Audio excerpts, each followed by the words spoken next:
How y'all feeling? I know we all been Sure. busy. It's a lot of good things going on, a lot of other things going on, but y'all all happy to be here with me or what? Let's go. Yeah, What's let's do it. up? No, I'm scared. All right, all right, all right. I I just want think to. I think we just all like we're in ready to go mode, you Uh know. huh. That's what y'all tell me. Tell Dionne anything. Tell me anything. Tell me. Hey, look what we have There here. go Andrea. The doctor's Hello, in the building. everyone. The doctor's in the building. Let's start a couple of things, get some bills paid real quick, cause we have her for a limited time. That's what happens when you get people that are important. You only have them for a short time. Yeah. You have to really, be ready, cause she's running. I mean, you ran in from the children to talk with us, didn't you? Just finished with back to school night. See, we got to get this started right.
Demonstrators in Iran push back against authorities in Mashhad protesting the death of Mahsa Amini.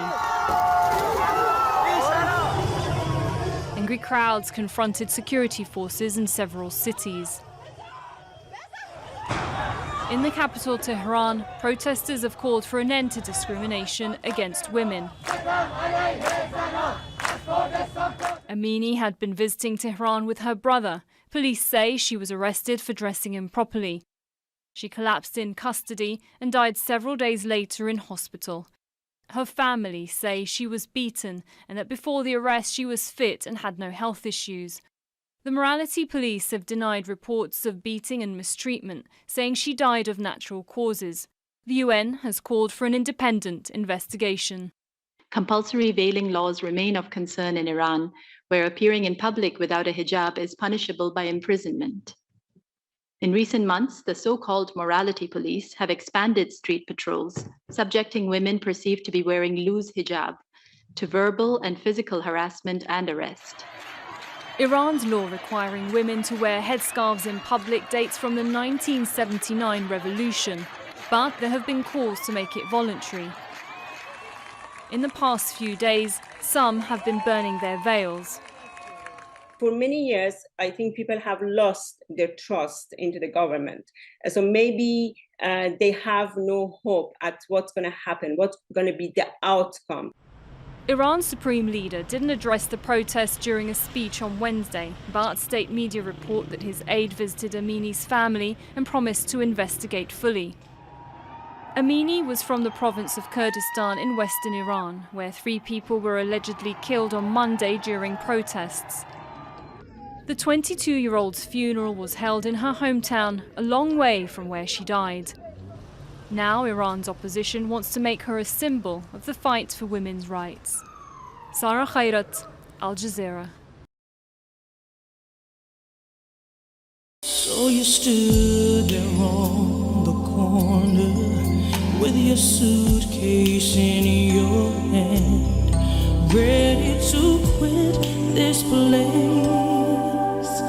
There were just too many people with too little left to lose. You were just one more face, but you were not born to give up easy. You were not raised to just lie down. And you saw the sun that rises up for more, over and over. And you watch the waves that wear away the shore, over and over again. And if there's any justice in this world, you've gotta keep fighting on, over and over. Oh yeah. They say God always forgives us, but can we forgive ourselves if we let our hope die? Passion is a weakness, and the silence is a strength. Who's gonna hear our cry? So we've gotta climb the highest mountain. We've gotta shout for all to hear.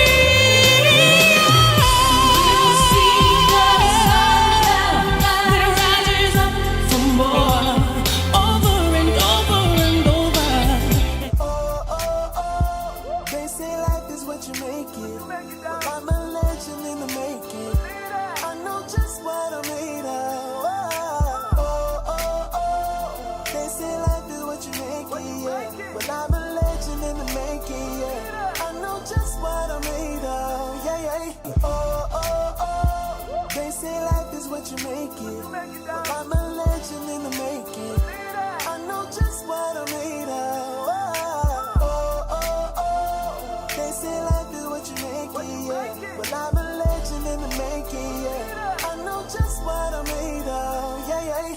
Oh, oh, oh, they say life is what you make it. Well, I'm a legend in the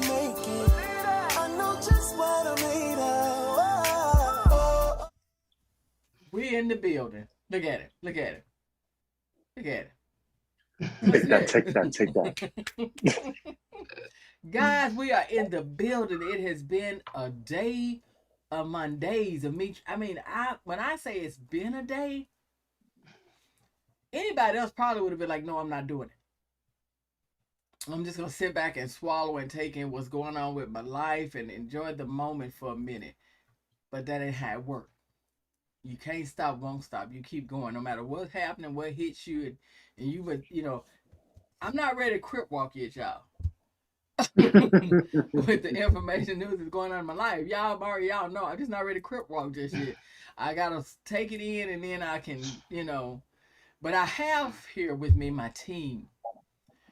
Guys, I am Dionne Johnson. It always will never change, never stop. If I can see you and you can see me, we got half the battle won because we live to fight another day. And in this battle that I have and I'm going through, I would not want to fight it with anybody else. I got my ride or dies with me. Guys, I got my big homie Quan. He in the building. What up? If it happened, Quan knows about it. If Quan don't know about it, it Tell ain't him. happen. It ain't happen. It ain't happen. You Take just that, counsel. take that, take that. You counsel that. Don't even worry about it. I don't worry about it. Quan don't. It ain't happen. Check your mind. Guys, I got Ross. Senator Ross R. Johnson. Deuce. They want to know why I call him Senator. Keep listening. If you hadn't already been paying attention to this young brother, keep listening. You'll understand. He about ready. Now, Mari has been with me since my A1 from day one. And social media director. But Mari's got so much going on in her own life with her own thing. She's got life stories with Marianne. And what's the other one, Mari, that you have? Captured Heirlooms. Captured Heirlooms. Mari is moving. But even in that moving process, we can't shake each other. No, can't get rid of her. I brought Mari in for us to talk about some things 3 shows ago and the people loved it. Can't stop, won't stop. Can't stop, won't stop. And guys, this beautiful lady we have with us, Jody Wiley. No. Hey. She's looking for a new look. That's a true statement. Guys, we have the lovely, and you've met her. She's part of our family. She is a recipient of the Pearl Jam Women of Empowerment Awards. Oh my God, how many other awards? She also is the Black Child Advocate. She's gonna have her own show coming soon. Y'all ain't ready. Y'all better get ready. Y'all not ready. When I say doctor, she is a doctor. And has worked in the educational system. I don't see it. So I don't know, especially right now looking at you, I don't see it. So I don't believe it, but I know you did it. But I know it's been over 20 plus years. But I don't see it. And then you've been working with children. See? And 30, see how she do? Look at Jody, 30 plus. She's been on Soul Train, all that. But no, she's been working with children. She's even, she's held in the educational field. Dr. Andrea Anthony has held many positions. Not only is a teacher, she counsels the children, love her, but she's been a principal on more than one occasion. And by choice, I don't think she can stay away from children. She loves teaching and being in that environment, and she loves protecting and making sure that they learn. And she has her doctorate in theology. So, I don't know if Jody Wiley got that part, but she loved the Lord. That's right. And the Lord loved her. And we had to call her in. We had to call her. She's gonna come back, but we got her face. I want you to see her. She'll be back a little bit back a little later with her vocal. And my nose looked red. I was doing this and scratching myself. But does it look red to you guys? It does. No. Now that you point it out, I think we can see it. Yeah, because I scratched myself kind of bad.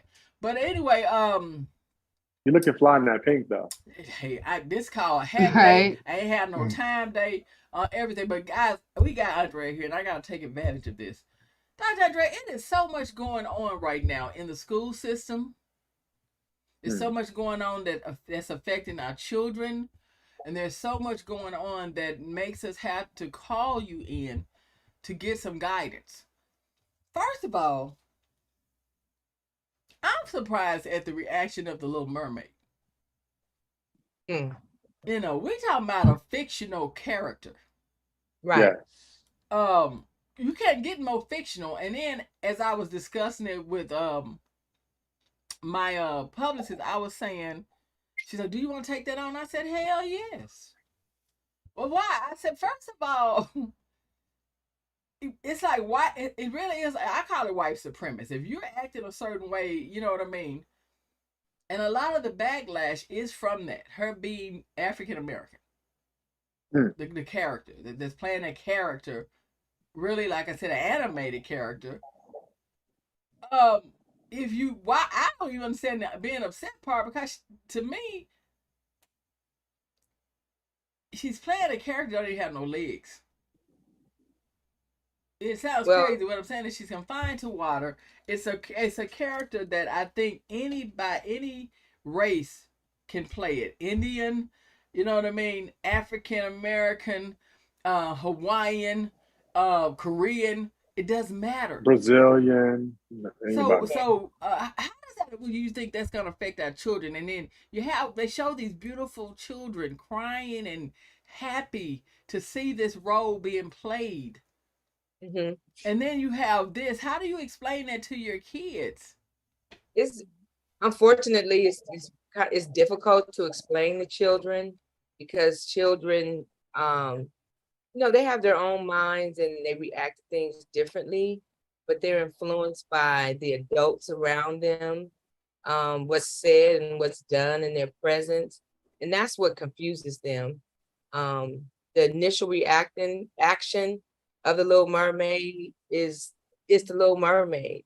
I don't even believe children even pay attention to what color the Little Mermaid is. They love the story, the storyline behind it, the colors, the water, what it represents.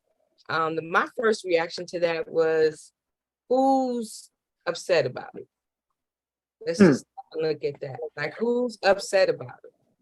And then when you start looking at who's upset about it, then here we are again dealing with the same backlash when African American is front and center in any project where they think that they should be front and center.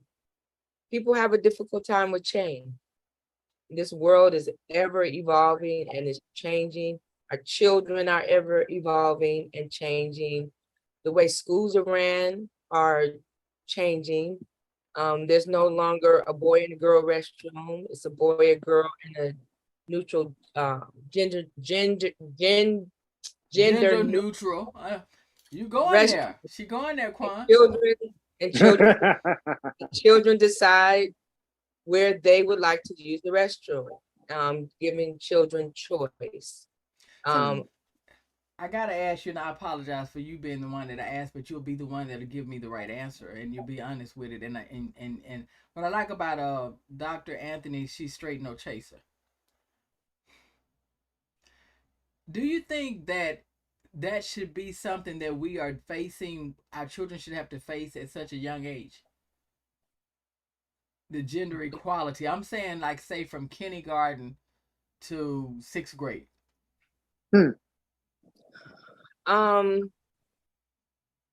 It could be very complex. And the reason why I say it's complex, because we have children being raised in different types of households.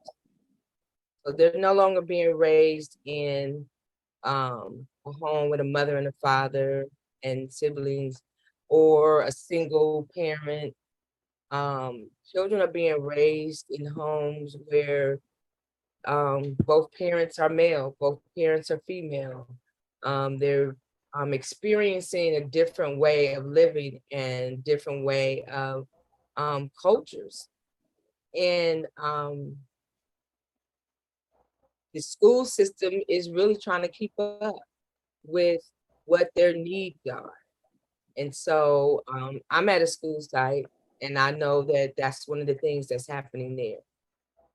And, you know, I just recently came back onto a school site. I've been out over 20 years, and I came out of my reclusion just to help a friend who became a principal.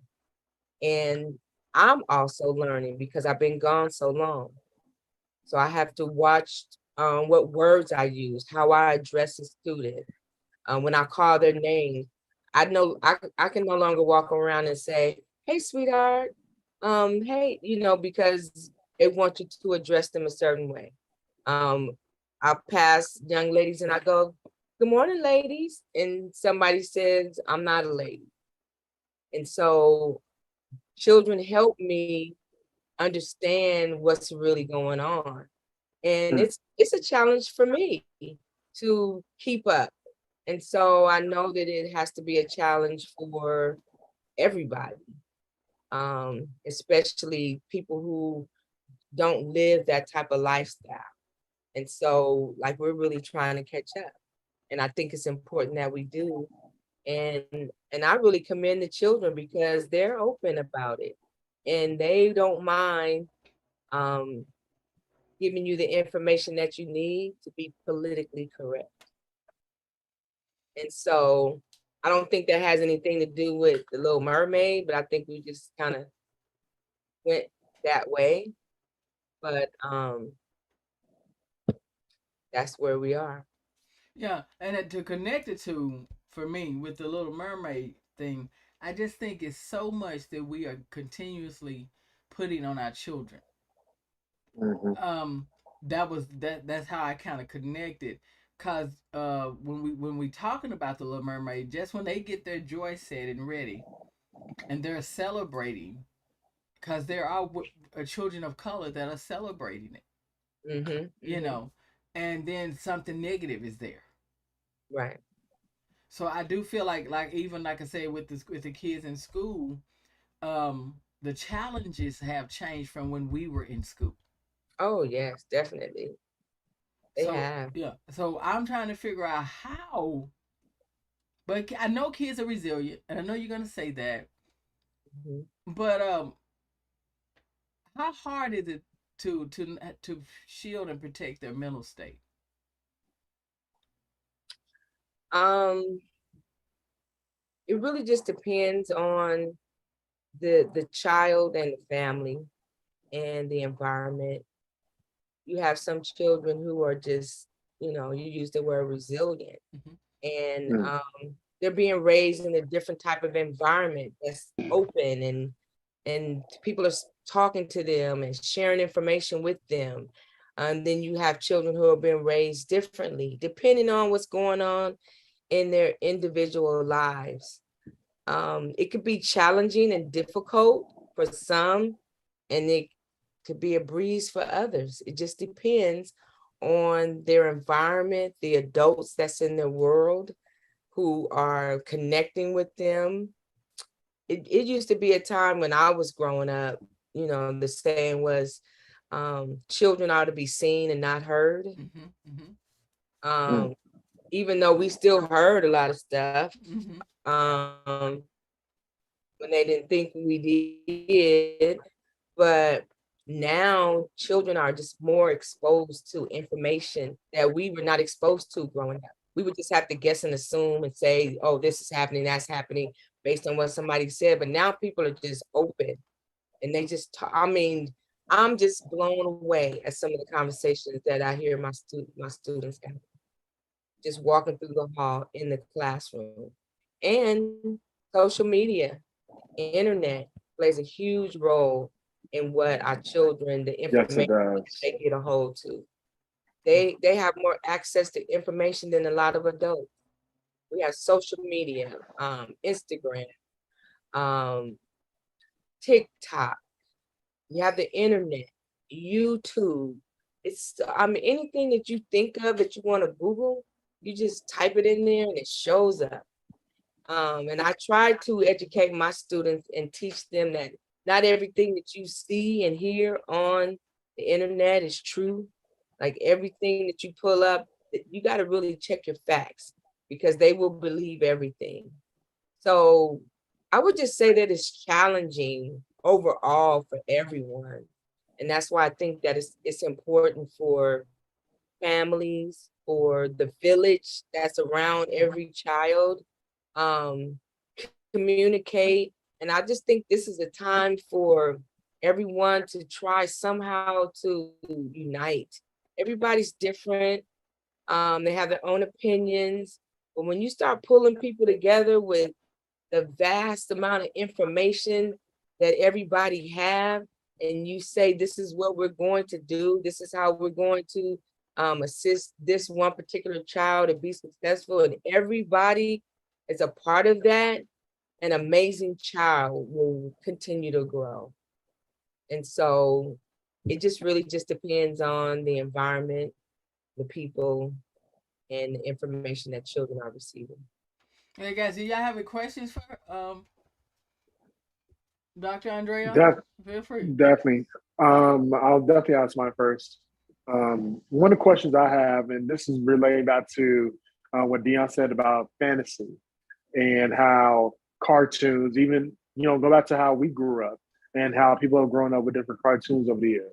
So my question to you is, do you feel like the identity of cartoons play, or not even necessarily cartoons, but the identity of things of fantasy plays such a role in a child's life?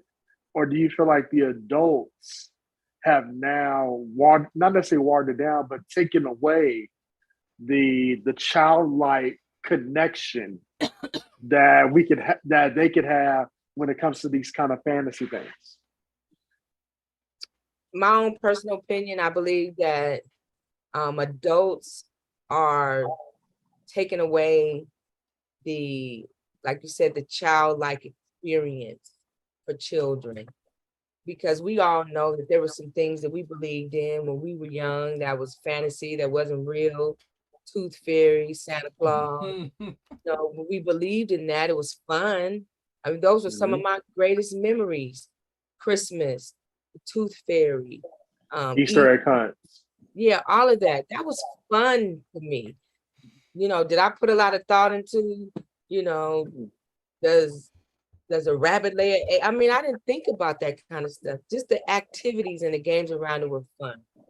And then when I became an adult, when I got older, then I was able to decipher what was real and what wasn't real, and put things in its proper perspective. But now we have adults stealing that from children who don't get an opportunity to have some of the great experiences that we had, that built our character, that brought fun and laughter into our lives. Adults are stripping that experience away from children.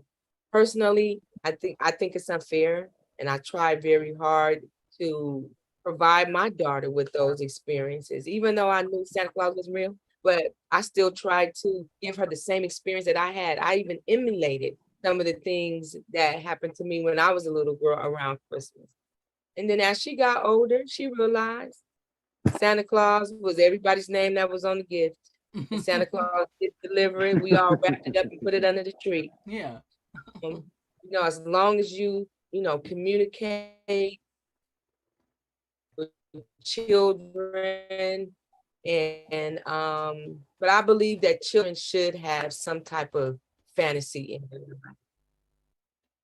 life. That brings me to something that I was wondering, because, I'm not from the United States. So I was like, what does the tooth fairy actually look like? So I'm meanwhile Googling and I see, I can't show it, I think, but yeah, she's white. She's white. So, and Santa Claus is mostly white, right? So when we're talking about the mermaid, real quick jump to, what if those things would get introduced to different skin tones? Well, I mean, they have. You go to a mall in a Black community, Santa Claus is Black. Right. You go to the mall in a white community, Santa Claus is white. Right. So people have begun to show assimilation when it comes to different communities. And some people like it, some people don't. We live in a very complicated. Oh, very complicated. Yes. Yes. Very. Mhm. Ross? Dr. Anthony, on the subject of like these different interpretations of these universal figures, Santa Claus, the Tooth Fairy, how do you think, or rather, in this case, why do you believe there's such outrage when a mermaid is portrayed as some individuals would say, not accurate to the original? Why do you believe there's so much outrage when a mermaid isn't portrayed accurately to the original version, and compared to, for example, when a figure like Jesus isn't portrayed in images accurately to the original version? So when you have those images of a long blonde-haired, blue-eyed Jesus, why do you believe there's such outrage with this mermaid compared to like a figure like Jesus? Well, I think we're living in a time right now where racism is just at the highest level. That is just not even imaginable. Like, so much is going on that we just don't even know about. I mean, we see the news, we hear the news, we see the protests, we see people in their actions. Personally, just keeping it real, people choose what they want to rant and rave about. People choose what what feels right to them and their culture, their community, their people, their group, whatever. People say, this is what we're going to focus on now. And so people decide, and I'm saying people because I'm not identifying anyone, but some people just need something to be negative about, or to fight about, or to go against the grain about. Like, that's who they are. That's their life's mission, is to be disruptors. And we have a lot of disruptors to cause chaos in the universe, to cause chaos in the communities, to cause chaos in the school system. That's their assignment. And you brought Jesus in the picture. And so I'm just going to say that people are here for a reason, and they specifically have assignments here in this world, on this earth, in the universe, and they are fulfilling their assignment. Wow. And so it's unexplainable. I personally believe that it's unexplainable that we have people who would be okay. I believe this is what you're saying, and not really rant and rave about seeing a picture of Jesus who has long blonde hair, and some pictures he has no hair. I mean, the pictures that I saw growing up, hanging in everybody's house, he was a young looking Jesus. Then when he got older, then Jesus, had a beard in some places. So people just choose what they want their Jesus to look like. But I just think, spiritually speaking, that people are on assignment. And I really believe that that's why it's so important for everyone who believes should know their assignment too. And equip yourself mentally and emotionally, and not allow yourself to be distracted by the disruptors, because they're always going to be here. And so we need to be cognizant, and we also need to be smart about the fights that we choose to throw our hat in the ring for.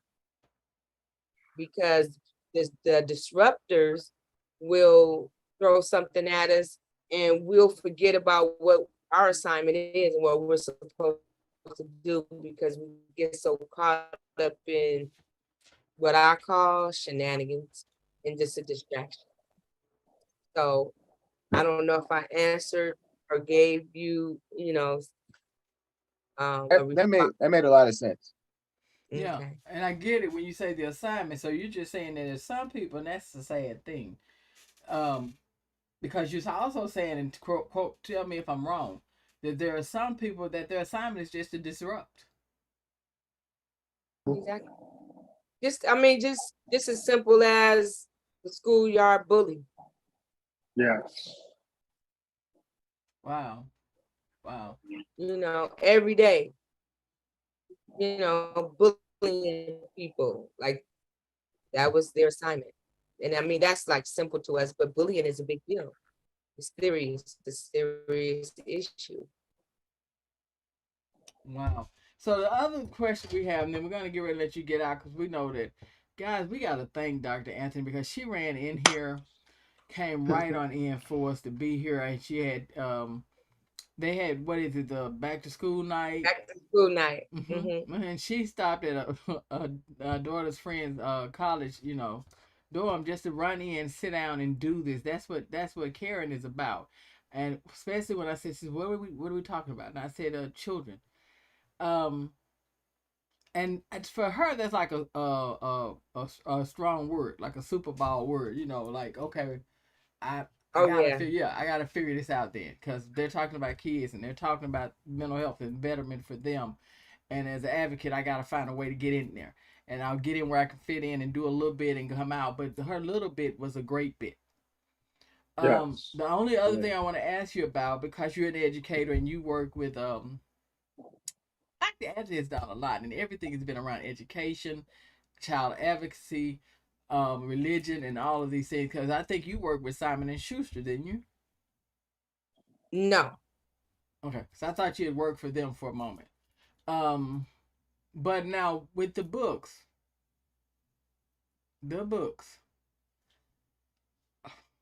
why for your high school kids, and I would say junior high, what is the purpose of taking these books out of the classroom? We should be adding more. Exactly. Right. So is that You walk in another? some classrooms, there's no books. Yeah. So is that another one of those where you're saying that's their assignment to distract? Yeah, it's a distraction. It's a disruption to the educational system. We're already challenged with providing children with the books that they need to learn the various skills that are important. We have schools that don't even have books in classrooms. And we're spending, well, not we're, because I'm not a part of that. We have people out there that's all they do is try to figure out how they're going to disrupt the educational system and to be a distraction from what's most important, and that's educating children.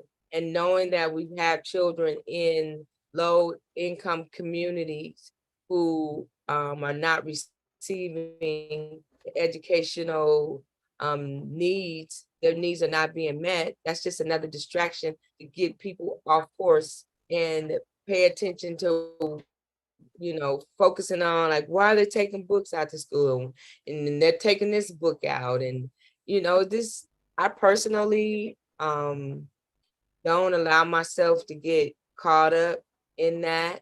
I believe that for every book that they take out, we need to find a book to replace it. But while they're taking books out, then we need another group to focus on what book we're gonna put in this place. I like that. I like that. And maybe a book similar to what they took out, because there are so many. There's not just one book that covers those topics. You're right. One last thing, and then I'm gonna let them have a last question. We honestly gonna let you go. I personally thought when they said they wanted to take them out, we have so many laptops. Teachers have them. Everybody has them. Personally, I probably would not be well as a teacher because I probably would buck the system, because every book that they took out, I'd have it uploaded and ready for my kids if they wanted to read it. That's just me. Yeah. You understand what I mean? Or I'll go somewhere and Right. purchase the book and say, hey, if you really want to read the book, you can check it out. Just bring it back to me. But I don't know how those rules work, because when they do this, are they stopping you guys from even having control or any hands-on of those books? Or is that the way it's going to be? Well, I personally haven't experienced that, not at my school site. And I haven't really spoken to anyone who has had that immediate experience with it. Thank God. Thank God. I God, don't, yeah, go ahead. I was just gonna say, I personally believe that no matter what no matter what people try to do, they try to take something away, it's never gonna go away.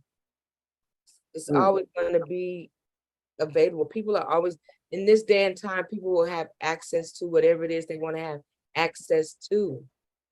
And so I think a lot of that is just a waste of time. And if people want to go where they want to go, read what they want to read, they can do it. I don't, that's what I believe. And just like you said, if they take it away, you'll find another way to make it available for your students and direct them to where they need to go to find it, if that's what they really want. But I think what's most important is that we spend time finding out what children want. Because a lot of these discussions are about what adults want and how adults feel. Come on, say it. Say it, say it. Trying to talk to students to see how they feel, to see what they want. They have minds, they have opinions, they have feelings, and they have voices. And their voices are muted on a lot of these issues because most of it are adult agendas. It has nothing to do with children. Wow. And that's my point on that. Now you are a Black child advocate, and that's the last thing we're gonna. Guys, y'all have another question to ask her to do. I'm gonna let her leave out talking about her Black child advocacy. So do y'all have another question? Yes. Definitely. Go ahead and get it, because I'm gonna let her go out talking about Black child advocates. Okay, no problem. My next question to you is this, Dr. Anthony. I know that we were talking about, when it comes to children in particular, education and everything, especially now how households are different than what they were before. I know that before the show, me and Dionne were talking about how, even children at lower than junior high now are being exposed through their cartoons, of LGBTQ, of all these things, of just these different things that are going on. I'm not sure how far, down you go. I don't know if you just stick to high school or not, but now being at the level that you're at and what you're going through, what you're seeing now, what do you think is the biggest thing that needs to happen? Not necessarily for introduction of LGBTQ, but just the introduction of just understanding that our culture is not just based on what they limit us in schools, but what's really going on entirely. Well, right now I'm at the middle school level. Okay. And I can tell you for the most part, these children are very much aware of they're teaching me some things. They are very much aware. Like I tell you, the conversations are just blowing me away. They're teaching me to be sensitive to the he, she, they. As an educator, that's my responsibility to be aware of what their preferences are. I'm learning that right now. I have to be honest, because like I said, I haven't been in a school in over 20 years. But these children are very much aware of what's going on. And like I said, they not only have access to that through social media, and they follow people on Instagram. They follow people on TikTok. They're learning so much more than they could ever learn in the classroom, especially for me. I'm trying to keep up and, learn what I need to know so that I will be respectful to who they are as human beings, because that's important to me. I might have my own opinion about how I feel, But at the end of the day, my responsibility is to be respectful to how they feel and what they believe. And I think it's important to, know the families and communicate, be in communication with families so that you'll have a bigger picture and understand of what's really going on in this child's life. So the middle school level, and I have sixth graders, and I still consider them to be babies, like fresh out of elementary school. Mhm. And like I said, with what they know, it's amazing to me. And I do engage them in conversations sometimes because I want to know more. I listen when they're in the classroom, when they're coming in and they're having conversations, and when they're walking in the hallway and when they're on the yard, I listen and I pay attention. So I'm hoping that I'm responding to what it is that you ask. But ultimately, I think what's important is that we respect these children and Yes. find out where they are. And if, as an adult, a mature adult, if we feel that it might be some confusion, then that's where the resources come in. That's where you have counselors and you have resource centers and you have different organizations that can meet those needs. And it's our responsibility to direct the family, not just the child, but the family has to be involved and be honest with families, what you see, because children are away from their families for a long Yes. period of time during the day. And I think as adults, it's our responsibility on these campuses to be honest with these families and don't turn our head and act like we don't see what we That's saw, right. heard Yes. what we heard. Parents need to know because a lot of information they don't know because children act differently when they're away from home. I don't know about you all, but I did. Yeah. We I all didn't did. get into too much trouble, but at times I was a different child than I was at home and around my family. And so when concerns arise, I think it's important that we have a conversation. We be in communication with somebody in that child's life. Yes, without a doubt. Um, Ross, Mari, question. Yep. Dr. Anthony, we were discussing earlier, we were talking a little bit about, books being banned and just like 1984, for example. What harm do you see these books potentially doing to the youth that read them, if any? And for example, let's just say, for the sake of potential harm, 1984. And then, Harry Potter, some of those books have been banned before because of the magic. So if you see, what kind of harm would that do? And then any other, Really? another Yeah. book you Yeah. might be able to think of. Yeah. Um, Honestly, I would have to say it's really difficult for me to predict what kind of harm it would do to ban those books. Honestly speaking, as a parent, I struggled with my daughter reading those books when she was older. I mean, when the books came out and she was younger. And then I would have to say, probably when she started college and got a little older, then in my mind, I was like, what were you tripping off of? Why were you, why didn't you allow her? I mean, I had to ask myself the question, like, why didn't I allow her to read it? Because I never read the book. I just went by what I heard. So I was one of those parents was like, oh, I don't know. I got to be kind of careful because it's talking about sorcerers and witches and, but Fantasy characters. mhm, Fantasy characters. Mm-hmm. fantasy characters. MC characters, yeah. Right.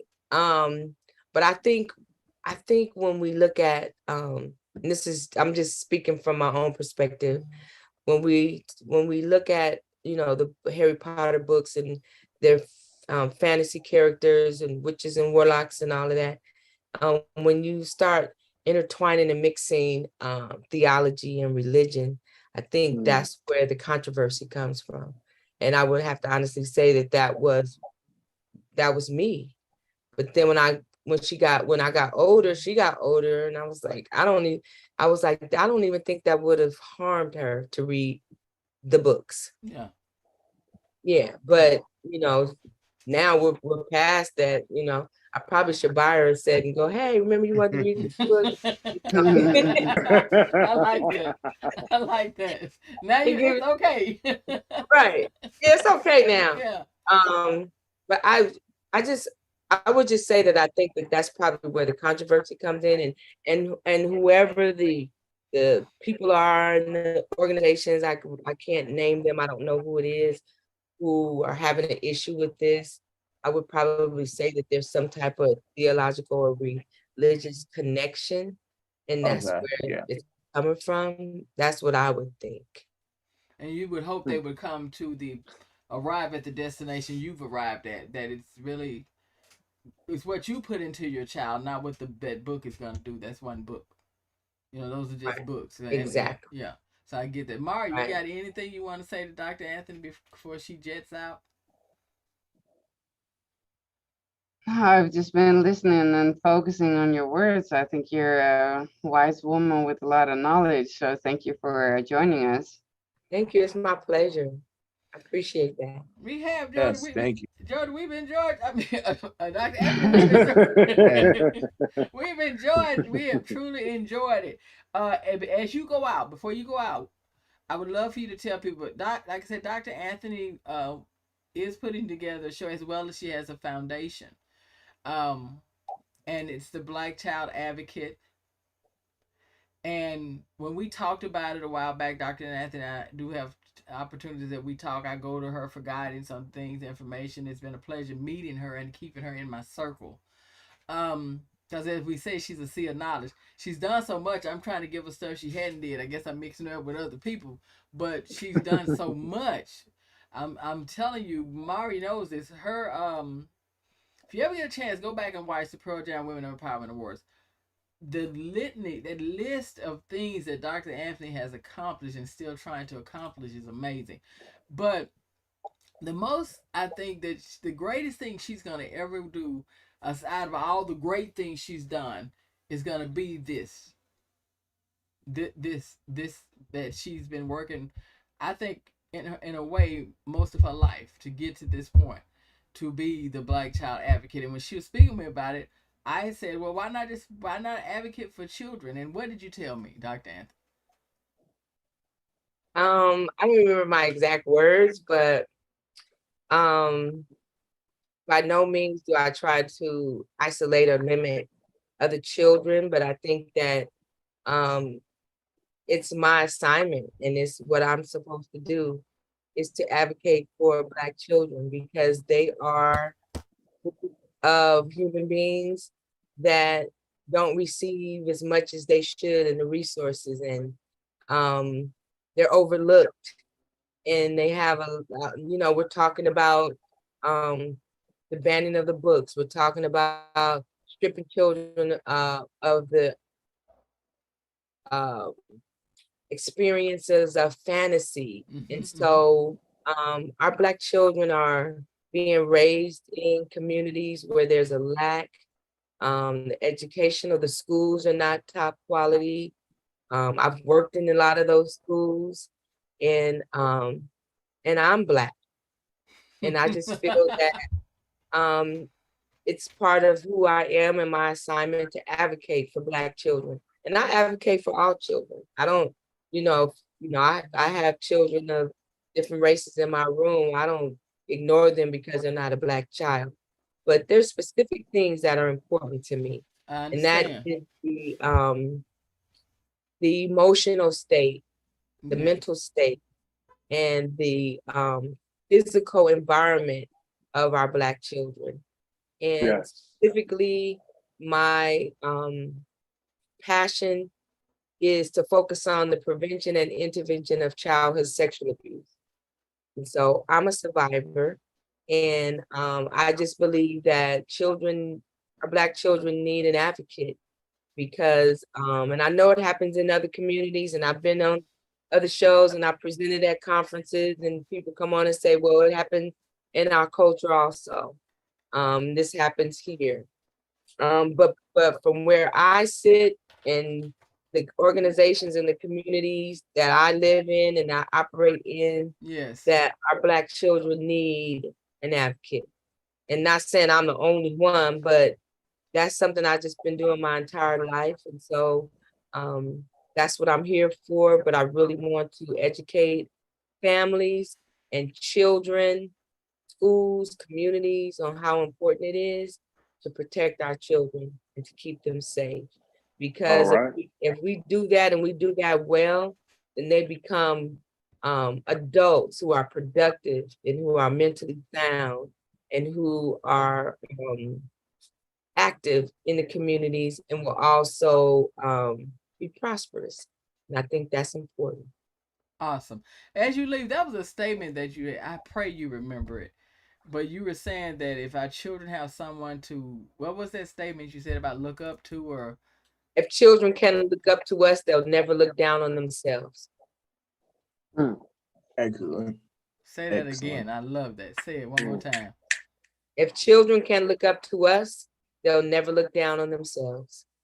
And as you leave out, tell people how this is why we need her doing this, and we need everybody to support it. Yes. You said every how many minutes a child is molested in their own home? Or molested? Every 9 seconds. Damn. Not just the Black community, around the world. Those are worldwide stats. We gotta let you go because you got work to do. Ooh. So much for having me, for allowing me to be a part of this discussion. I look forward. Call me anytime. No, you already coming. We gotta call you. Okay. You like I said, you have work to do. You know your assignment. I'm ready. Yeah. I'm ready. Yeah, you know your assignment, and that's. I just have to learn, how to say no. I was just talking about that with my parents tonight, telling them that, I'm just involved in so many different things, and when people call me, it's hard for me to say no, and then I get sidetracked doing other things. And so I've made a promise to myself that I'm going to say yes to me first, and then accomplish what I need to accomplish, and any other energy I have left, then I'll share it with other people. That is beautiful. Look, guys, we have Dr. Andrea Anthony. If you miss it, go back. I mean, she brought some jewels. She brought it tonight. And I thank God that you don't know how to say no. Now, and I got you before you learn, and you're part of our team. That's right. Yeah, and our family now. So you're in the family. So, but please be safe. Dr. Anthony had to stop. That's love, y'all. When you say dedication and love, and we say friend to the show and somebody that you can depend on, I'm telling you, she swooped to her daughters, a friend of her daughters, and she's sitting in their room at college to do. She's away at college. Yeah, she's away at college, so her mom let me stop by, and I'm sitting in her room. Wow. Let's let you go so you can get on the road. She still has a miles to go before she sleeps. So we are praying for you. Safe travels home. Thank you so much. Be safe. We need you. And thank you. Thank you. I need you all too. God bless you. Have a good night. And smooches. Smooches. Go ahead, Tony. Go ahead. Bye-bye. Bye-bye. Right.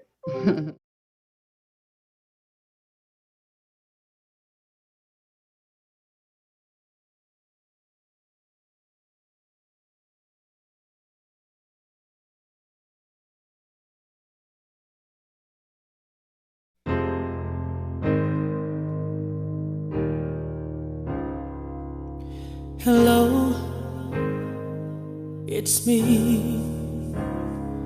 I was wondering if after all these years you'd like to meet, to go over everything They say the time's supposed to heal you, but I ain't done much healing. Hello, can you hear me? I'm in California dreaming of the way we used to be when we were younger and free. I'd forgotten how it felt before the world fell at our feet. It's such a difference between us and a million miles. Hello from the other side. I must have called 1,000 times to tell you I'm sorry for everything that I've done. But when I call you, you'll never seem to be home. Hello from the outside. At least I can say that I've tried to tell you I'm sorry for breaking your heart, but it don't matter. Clearly, it doesn't tear you apart anymore.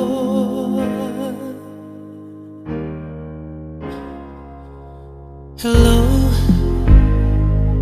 how are you?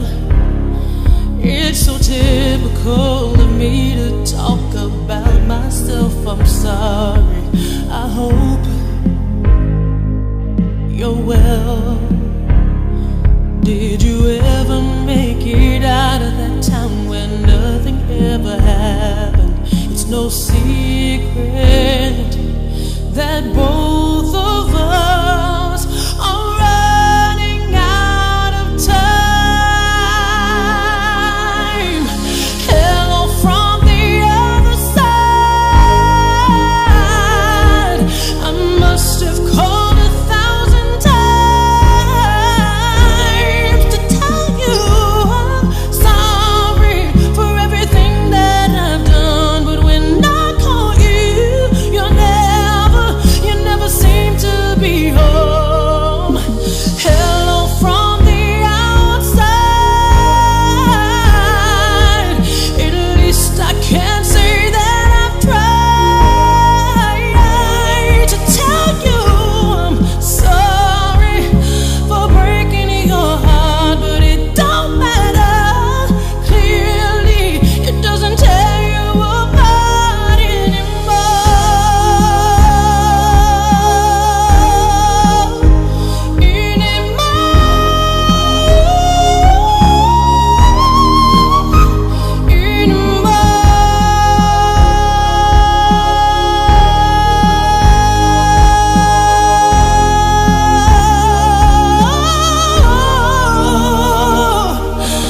Hello from the other side.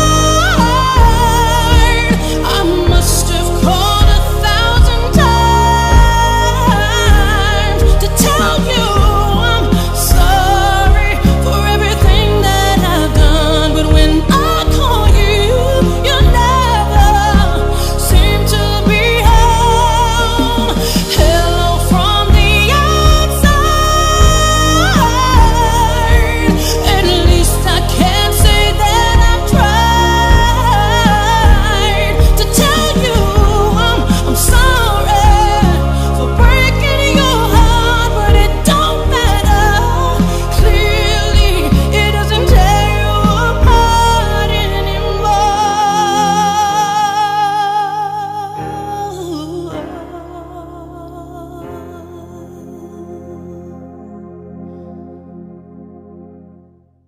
She Mari don't don't realize believe how it, much. y'all. We back. Mari said she don't believe it. I tell her we're gonna cover a lot of things in about 15 minutes. If we don't, I got to apologize to Mari. I don't want to do that. But guys, yes, guys, we are back. We had Dr. Anthony. We thank her for coming. We are back, and we got some stuff to talk about. First and foremost, we're gonna talk about Brittany Griner. Why? Because I've been so busy, and I promised myself on every show I was never going to stop and let anybody forget this woman.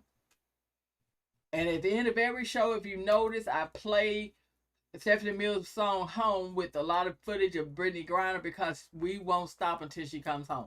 But now, Brittany has been there. I found out now it's 200 and some days. She's not far from a year. And she's been in prison. She's looking tired. She's looking a little weak and sad. And we do know they gave her a 9-year sentence no matter what. That's not been overturned, changed, or anything. So where I'm at with this is, will she be the same, Mari, when they let her go? Nah. And I'm asking you because you deal with mental, as far as you've studied it. People don't realize that there's a lot you know a lot about. Right. Do you think she's gonna? Because see, she has a wife. Now let's speak it into fruition. Let's say that they get her, and they fly her back home to her family. Will she be the same? No, I don't think so. I mean, first of all, she's in the country. You know, she's got to learn to speak a whole new language in order to understand what's going on around her. And then on top of that, you know, I don't know if she's in solitary confinement or that she is in like public with other people. Then if that is the case, either you need to learn a whole new culture and rules and how to, you know, move around, or you need to deal by yourself with your own thoughts and you know how you're going to get through it. 8 years, that's a long time. I mean, that is definitely changing you as a human being, I'm sure. And you know, you don't hear for no reason that a lot of people turn to religion when they are locked up, because you have to have something that keeps you sane and going, you know. Wow. So if she were to come home, her wife is going to get a different person. That's what I believe. Yeah. Yes. Do you think counseling will be able to help, Mari? I do. Yes. Because there are great treatments for PTSD. She's basically, you know, evolving her PTSD in the coming years, and it's going to get worse and worse with things she sees and experiences.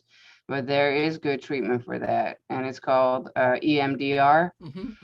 So, yeah, that is an excellent treatment that helps with trauma.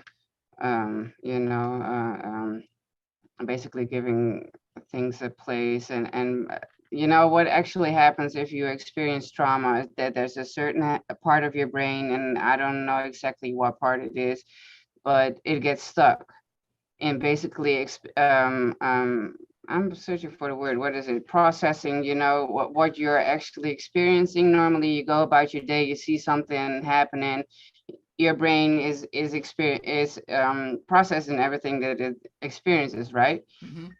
But if it's a trauma what is, you know, that severe, your brain is like, oh, this is too much, I can't handle this. And then there's a certain processing that is not happening, which means that the trauma becomes you know, it's stuck in your brain. And this EMDR therapy can actually help you process stuff years later, get basically the chemical experience that is needed in your brain to you know, process it and let it go. You can do that years later.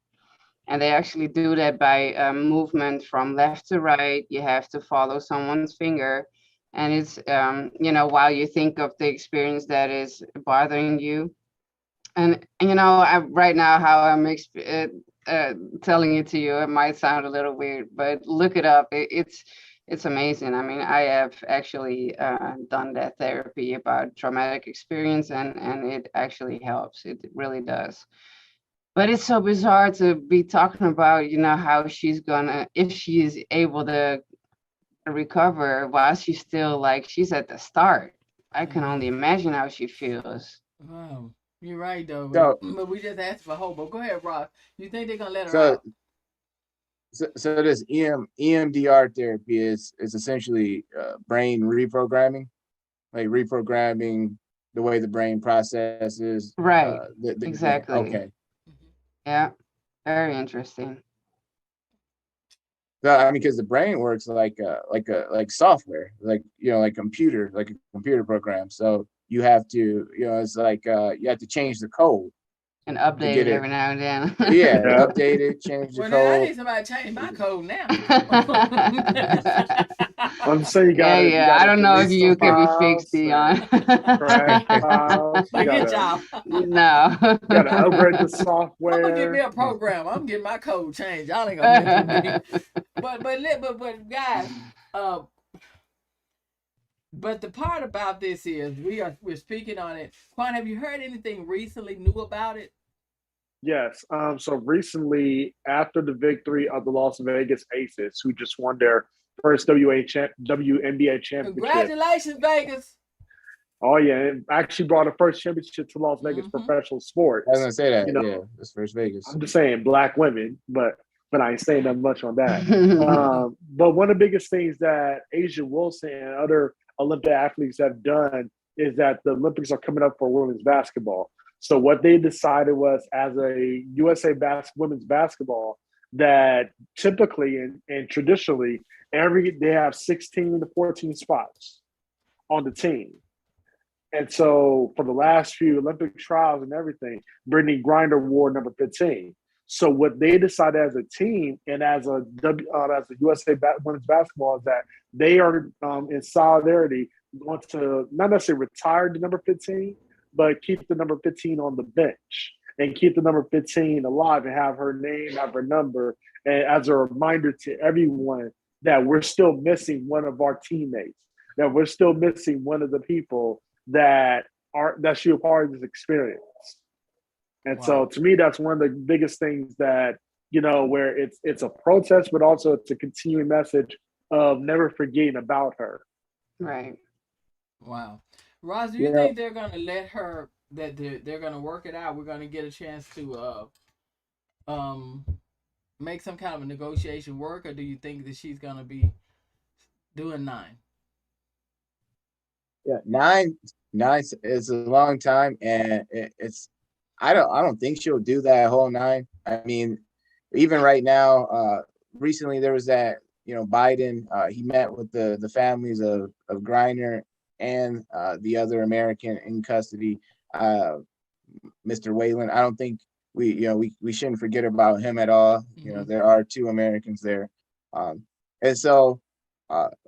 I remember, like, we spoke about it before about how the conflict that Russia is obviously involved in. At the end of that conflict, there probably will be a resolution. I mean, there are a couple of different, almost like different things that could happen that could speed this process up, or slow it down. But there are things that are possible within the next. And it's obviously, if you're incarcerated, it's long all time. about But politics within the right now. But within the next, few years, these are all things that are likely to happen within the next few years. So, the Damn, Ukrainians. You said the next few years, she got to learn the language. Right? Well, that's why I said it's a long time. For someone to even spend 60 days incarcerated, it's a long time. I mean, hey, there's that show 60 Days In, and these people go in, and to touch on what Marianne was saying, the people who they go in for 60 days in, some of them don't even complete the 60 days, and they have some level of PTSD, they real, it's real, so but even Ross, she's not even a prisoner of war. Well, see, and that's right. the part, and that's thank you. She's not a POW, and the part that I find fascinating in this is that even though we're not necessarily involved with the war with Ukraine and Russia, but the fact that there's so much money been involved, there's so much money that's been given, there's so much politics behind this, but yet Brittany Griner and the other gentleman, Mr. You said Wade or Wyatt? Whalen. They're being treated like prisoners of war. Well, see, and go ahead, finish. Go ahead. I'm sorry. No, it's okay. No, it's okay. No, it's okay. So, no, but it's like if anyone knows about military background, I don't care if you have a cousin, brother, father, mother, whoever. You understand that when you're a prisoner of war, and I believe it was our not vice president, but I forgot the guy's name in Arizona.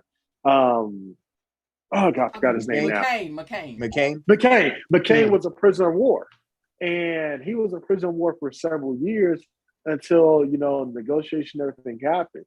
So I just wonder, are they taking that kind of approach with Brittany Griner, even though she's not, like I said, she's not part of the military, she's not a prisoner of war. Well, see, that's the thing that's the thing that gets me. I hear him talking about Wyatt. Wyatt swore an oath. They were already told when you go in and you're sworn in and you are in the military, you understand the assignment. If war to break out and you to go to these third world countries or other countries, this may happen to you. Your life is on the line, without a doubt. But when you get on that plane and we're in war and we send you over, you may not come back. And if you do, it may be in a box. She is a basketball player. Mm-hmm. She did not have that assignment. And not having that assignment makes her even more fragile. That's why no life is greater than the other. But when something happens, when I'm doing something that I'm not even assigned, I didn't take an oath. I didn't know I was going, this could happen to me. This is why, because some people are thinking, well, they're choosing one or the other. No, this is why we can't stop saying her name. That was not her assignment. Wyatt understood the assignment. You may be taken as a prisoner of war. She wasn't. She didn't swear an oath. She went to get paid to play basketball. Bring her butt back home when the season's over. She is just pretty much abducted. And that's a hard price to pay when you didn't sign up for it. See, that's the part that Wyatt can register in his mind. I knew what I was getting into. I knew. Let's look at the two. I knew. So they're both going to have PTSD, but hers is going to be wild. She may not ever want to pick up a basketball again. Wow. I just want to play sports. I just let her. And also, Dionne, she had a work visa. The thing about these women basketball players is that they play overseas and get paid more overseas than in America. Yeah, that's the other thing they need to change, guys, is what they paying these WNBA players, these women over here. It's time. You can hang something on that chair for me. But if you want to do something, do it for all of us. Let's start walking, protesting, and demanding that you pay these women more. And guess what we got to do, though? Very few people knew that they won in Vegas. And it was the first win. That was an afterthought in the smallest part of the paper. So that says that even if we don't like it, we need, if we're not a big sports fan, let's try to be anyway. Let's buy the gear. Let's start supporting women's basketball. The WNBA. All of us are guilty. Women especially. We have to lift each other up. We got LeBron's jersey, let's have Britney's jersey. Let's have some of the other players just make their jersey sell so that the money can be there. You know what I mean? And it's interesting you say that because they just added the WNBA and all their players to the brand new NBA 2K23 game. So now, for the first time in history, you can play women's WNBA on, your video game systems and everything. So it's pretty historic. And even interesting you said that because one of the things that was advocated for that was the NBA players were advocating for that game. That's what we got to do. Okay, guys, the next subject. Mara said we couldn't do it. She was right. I'm going to be right back. Guys, so what do I win? Something good for sure, sis. Something good for sure. Guys, Donald Trump is bottle of champagne. Yeah. Right. Now Margo wants something even better. Margo wants something better. I'm scared to look at her wish list. Ross, y'all. Mari's the only one that's gonna be more, and not understanding. She just already know the system, and we need to kind of learn how to get where she is. You got Donald Trump finally being had Letitia James just filed a civil suit against him for $200 million. 250. Yeah, for lying Yeah. as usual about his properties, embellishing everything and getting away with all this money. Guys, here's where we are with this. We're going to touch this and go because 44 and a half can't have my time and energy. Because they've been prosecuting this man since he's been in office. He went in being prosecuted. Musa. Letitia, I hope you a bad bitch. I hope you as bad as you acting like you are. Because the thing about this is, even with what's going on with the hearings, Ross, and Mar-a-Lago being raided, Trump is even having problems. He got his federal judge that he appointed to halt the hearings for a moment, slightly, but even got a special advisor to look over things. He can't even provide the information, and then the things that he's doing is already still saying, "I'm guilty, I'm guilty, I'm guilty." Maybe it's me, but in politics, y'all are turning me off politically, and not you guys, just politicians. You're turning me to freak off. How? I'm gonna say this, and y'all take it from me. Donald Trump, by the time he got in office, when they was getting Hillary Clinton's emails and doing all that, Russia or somebody got something on every one of them damn Republicans. Every one of them, I can assure you. I don't know if I will say this, Ted Cruz. I think you probably got a problem. You probably been sneaking around on your wife with little I don't know, doing something crazy. Graham, I know you've been messing with little boys. He got some stuff on them that they can't even care about how stupid they look. And I stand on that. He's got something on them, and I'm tired. We gotta accept that. But how far is this gonna go? Now, Democrats, what's y'all problem? What's y'all problem? Because it's as stupid as it can be. You're gonna take all the files out the White House. Not only did you take them out, they didn't stay in D.C. You put the motherfuckers on a plane and flew them all the way to Florida and put them in one of your closets in a safe in Mar-a-Lago. Where did they say you had them in the pool house? You also travel with a lot of them. And now you can hold a process up. I want some of that pixie dust. That's some sad shit right there. I want some of that dust. I do. I mean, somebody tell me on here, is his luck gonna ever run out? Ever? That's stronger than immunity. That's what that sounds like. I mean, but is it ever gonna run out? Well, we'll see what Letitia's gonna do because this the first time that someone's been that strong about trying to not only nail him down but his family down. Because remember, like, it wasn't just negative 44. It was the son, the wife, so she's trying to get everybody. But once again, what I think is gonna happen, she gonna get 3/4 of that family, and guess who's gonna be that 1/4 that gets away? Daddy. Yeah. So James, she's going after. What she's trying to do is, she's trying to get the four. She's trying to get Eric, Donald Jr. Trying to, like you said, get the family. Get them on fraudulent business practices, and it's essentially say like what they were doing was deceptive. They deceptive business practices, so that they can no longer be officers of businesses in New York.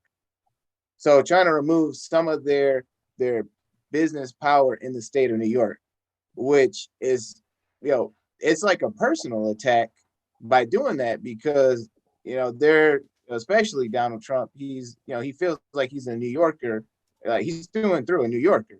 So if you can prevent him and his family from being officers of businesses that are in New York, it may not, in the grand scheme of things, it may not do much damage, but it's a personal blow. And that's for him personal, when you get him personally, that's that's far more damaging than hitting him in the pocketbook or anything, because with him everything's personal, pretty much.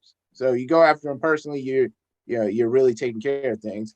But to go on to say, is his luck ever going to run out? As long as he has this strong base of supporters and this massive base of supporters. Remember, Biden won in 2020 with a historic number of votes, but it took a historic number of votes for Biden to overcome a historic number of votes for Trump. Not obviously, they weren't as many, but the point is there were still 70 million people that voted for him. God damn, That's a lot of people. That's a lot of people. A lot of damn people. So I mean, when you got, and that's a diehard 70 million. Maybe not all 70, but a good chunk of that group, they're pretty diehard. So when you have that kind of backing, support, throw in the money that he has, and just the influence on the GOP. I mean, what if he says this person doesn't belong, and this person isn't a real Republican. This person's a rhino, Republican in name only. If he calls someone out like that, I mean, he can get half the party to turn against that. That's what happened to Liz Cheney. She ain't there anymore. Mm-hmm. But moving forward, this is crazy. We gotta, guys. I don't know. Voting. We're only a little. We're in September. Don't take it lightly for you voters, for people to vote. I hope everybody is a voter. Because it's September. And really, next week we'll be at the end of September. And we're in October. So if you're saying, well, I got time to get together, no, you don't. No, you don't. And if you've watched the past couple of years, Republicans in the southern states have made sure they've made it so goddamn hard, you'd be better off trying to go rob Fort Knox. But we've been here before, especially our people and not black people and poor people. We've been here before. Mm-hmm. So this ain't nothing new for you. We went through a pandemic and changed it. Let's do it. Let's do it. Get your butt out and vote. And while you vote, and I'm moving off of this subject, but don't worry, I'll come back on. Can you handle the trouble? Hey. But while you doing this, if you can, so make sure that you support Val Demings, who we need to get Marco Rubio's raggedy ass out of there. Make sure that you are definitely going to support Stacey Abrams. Why am I asking you to support people in other states? Because in order to get control of the Senate, we have to change it. We have to make sure we get complete control, because we've already seen what can happen with just Kamala coming down to cast her vote. We got 2 Democrats in there that ain't really Democrats. They hanging over the fence. So if we can increase our Senate, we have a chance. This is the only reason I want to make sure. It's the main reason I'm saying this. We need that John Lewis bill passed. We need that John Lewis bill passed. And if you want to take care of women's reproductive rights, you have got to save the Senate, keep the House, and add a couple of more seats to the House. And you have to get the Senate by more than a majority. You have to, because you also support Gary Chambers. Yes, and if you want Kevin McCarthy ass out of there, Marissa Woods, here in California, teacher at Fairfax, she won. She will be running against him. Don't say she don't have us no chance in hell of winning. She do if we vote. He been stirring up enough shit. It is time. I'm thinking about the things we got to do. Women's rights to choose. You think they won't lock that up as a national? That will be a federal law in California. Right now, California's trying to plan a safe haven for people to come have an abortion. If they make it a federal law, we won't even be able to help you. So that's what I'm saying. Every state, we've seemed like we're okay now, but just as sure as Hillary Clinton said it, you can bank on it. And when they finish with abortion, it will be LGBTQ community. It will be marriage, racial marriage inequality. They will go there. They're already talking about it. They had a big convention, the guy that came down to speak spoke about bearing your own race. We're not gonna allow that anymore. We showed a video at the beginning of the show of a young girl, 22 years old, Marianne, that was shot, that was beaten and died just because of her she wanted her equality, her right to make choices over her life and her body. She went out with her bangs out. Her and friends went out in protest. She's no longer with us. Parents are burying a young girl just because, see, and that's what they don't want a dictatorship. They keep screaming again. Well, America, if you don't fight right now, we didn't want these rules. I would rather we didn't have one damn senator, one damn governor, one damn House of Representatives, and we figure this shit out on our own. It's getting so crazy, but it's the way it's written and it's the way it is. But if it's this way, what we don't want is a dictatorship. And Trump tried to stage a coup. And almost was successful, and people died. And you still ain't got him for that. America, we got some work to do. Get y'all shit together. Get it together. Because this is a democracy. This is supposed to be a free country, but when you start letting them do this, we only read about how hard it was to overturn a lot of these things. How bad you want to get back on the back of the bus? You want to put your $5 in and went up now, and then walk to the back?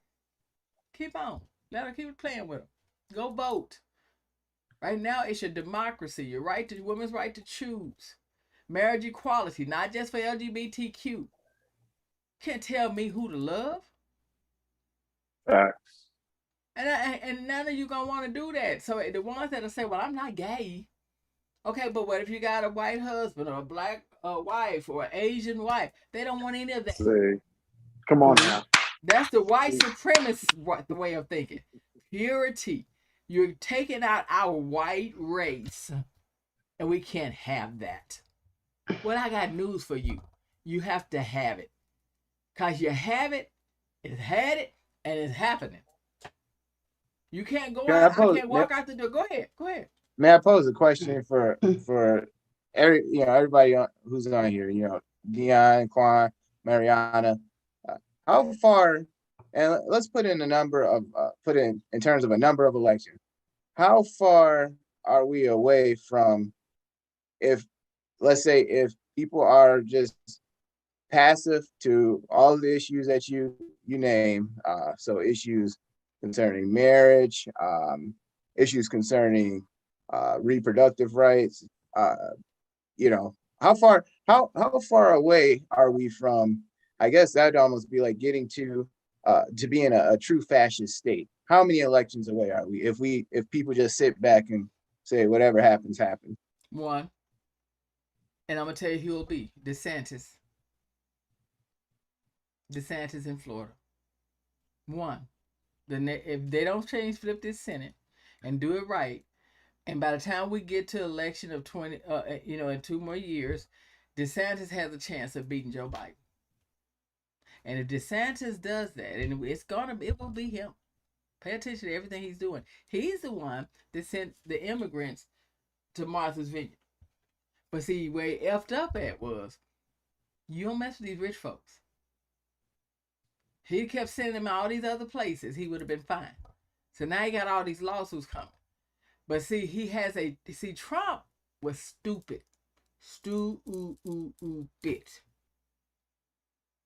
That's why he didn't succeed. He was so stupid and had such a what is that word? Bravado. Narcissistic way till he couldn't get out of his own way. Where DeSantis, and someone spoke on this and said it. Someone else would try what Donald Trump tried, but they're going to be wiser and smarter and help us. So this is how important. It's not a fear. We're not pushing fear. Reality is reality. If you're scared, that's your problem.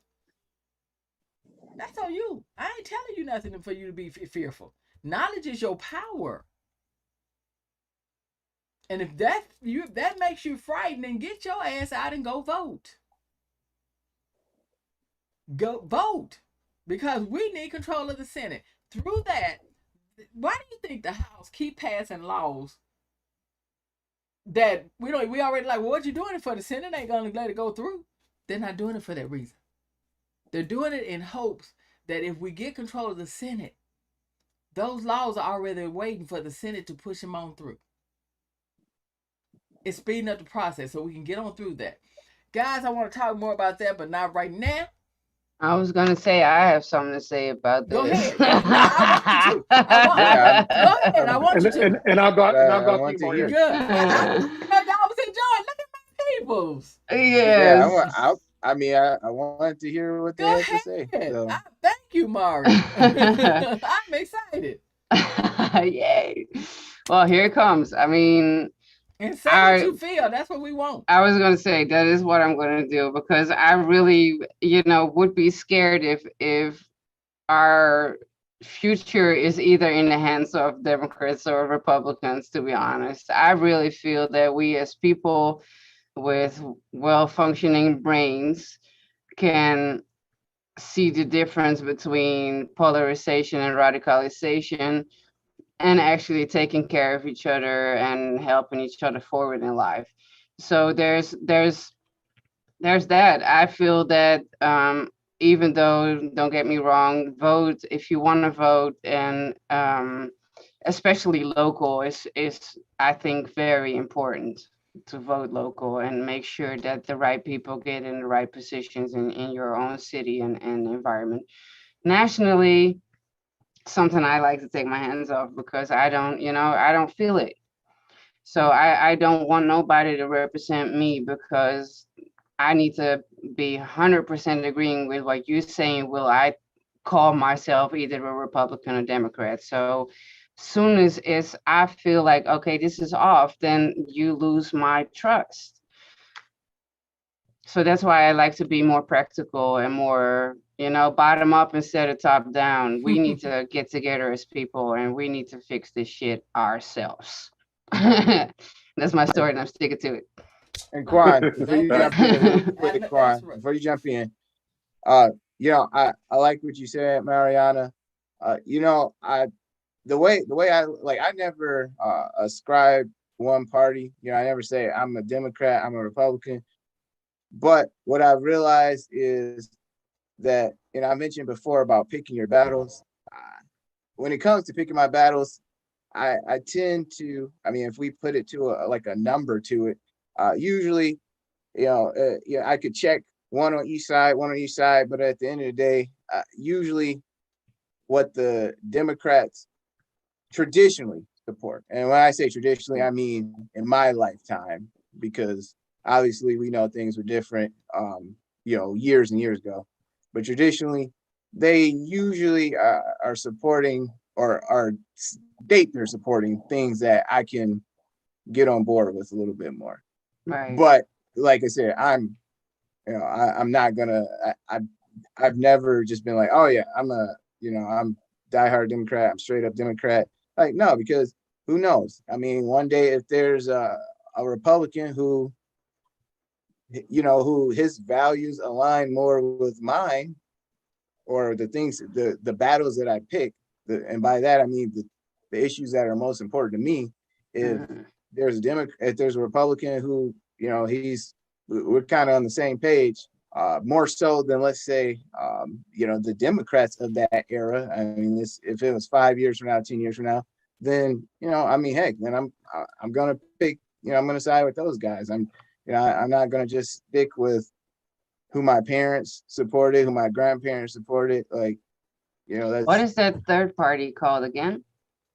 So so there's the Green Party. Yeah, the Green, we've had Independents. Independent. Oh yeah. And so what would happen if Independent would be the biggest? It wouldn't be. That's the problem, and that's the thing. That's the thing that I would say people need to work on. Because people want to say that, and all the Independent and the Green Party does is screw up everything, because they haven't gotten a foundation set. And I'm a believer in a plan and building. See, we've had years to build something that would make an Independent or a Green Party work. You understand what I mean? And we haven't horned in on that. and that makes it a headache for everything. And that's just my opinion, but it's what I've seen for real. Because if you're only going to carry about 500,000 votes or less, when Biden, like you said, carried how many? 60 something? Yeah. 70 plus million, because there was That's more what I'm than. trying to say. So why am I even going to get behind something that's not believable and strong enough? But you had time to build, just like, because like the Democrat Republican Party had, yes, they've been built for hundreds of years, you know what I mean?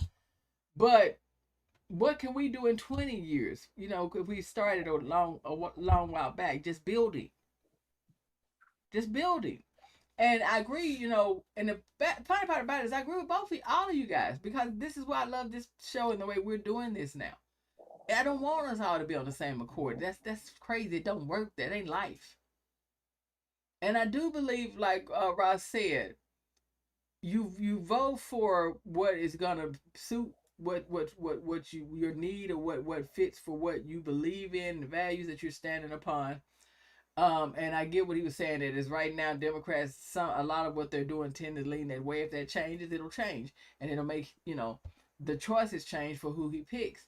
And even here locally, like Mari said, definitely, guys, pay attention to your local, your judges.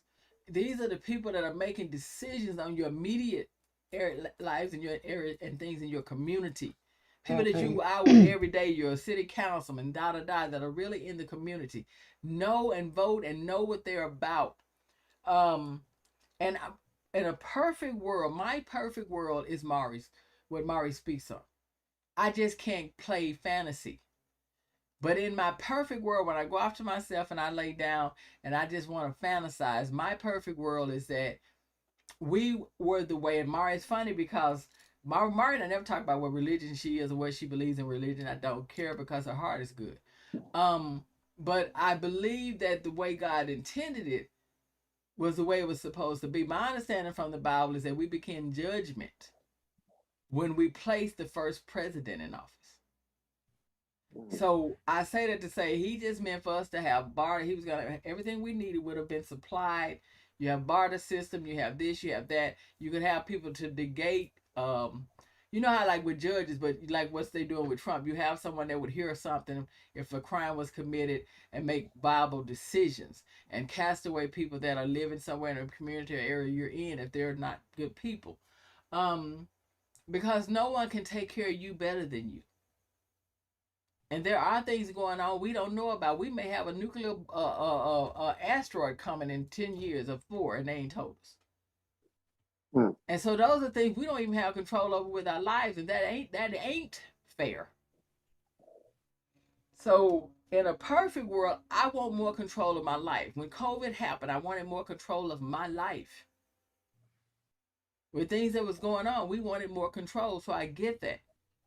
And you're telling me and saying what I should do, and you gotta do, and this, and it made me think, God, what are we in? But as Ross said, to quote Ross, we are in this system, is what I think he was really saying. And in this world we're in, we have to figure out a way to make it work for us. Correct. Yeah. And right now it's voting. And right now, we need the John Lewis bill. We need democracy to stand. And we need to make sure that we get a law that's going to really protect Roe versus Wade. I assure you, it's deeper than I ain't finna have no more damn kids. I can walk away from this and say, okay, fine. You don't get me no way. But in reality, it's about the choice and the body. You can't tell. So, and I know that Clarence Thomas spoke it really quick. We're going after LGBTQ. He asked that question. Then they let it be known, because it is supremacy. The main thing they wanted passed LGBTQ. The only reason they scared of LGBTQ, only reason is because they never wanted it to be out. A lot of them are that way.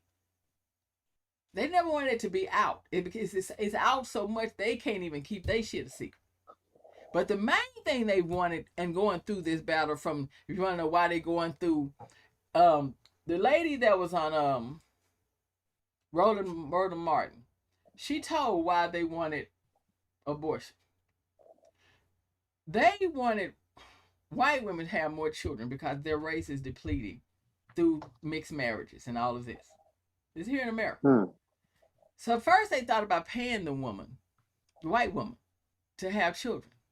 We'll help you take care of. They couldn't do that because then what are you going to do about the black women? They thought we'll give you we'll put them through school, we'll give you stipends, but what you going to do about the black women?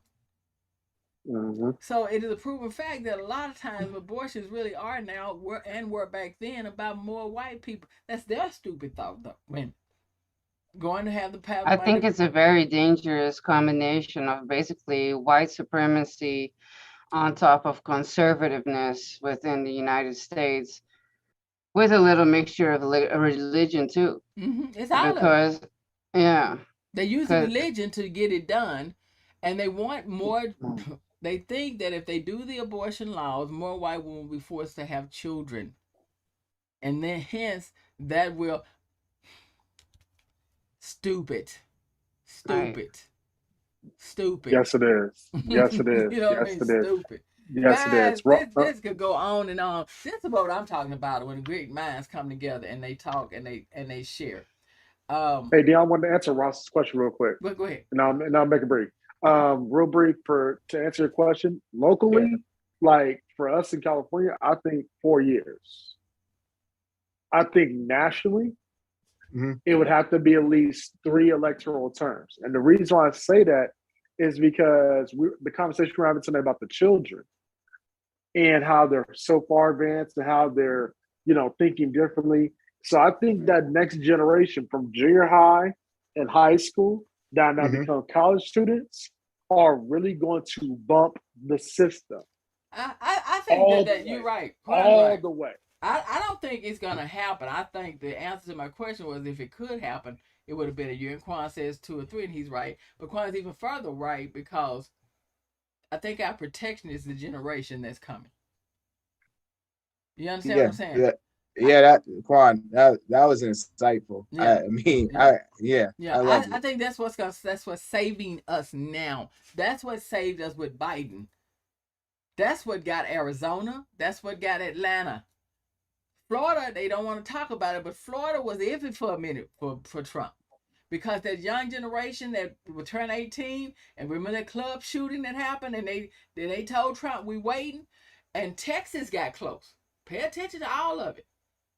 Kansas City stopped the abortion law. You know what I'm saying?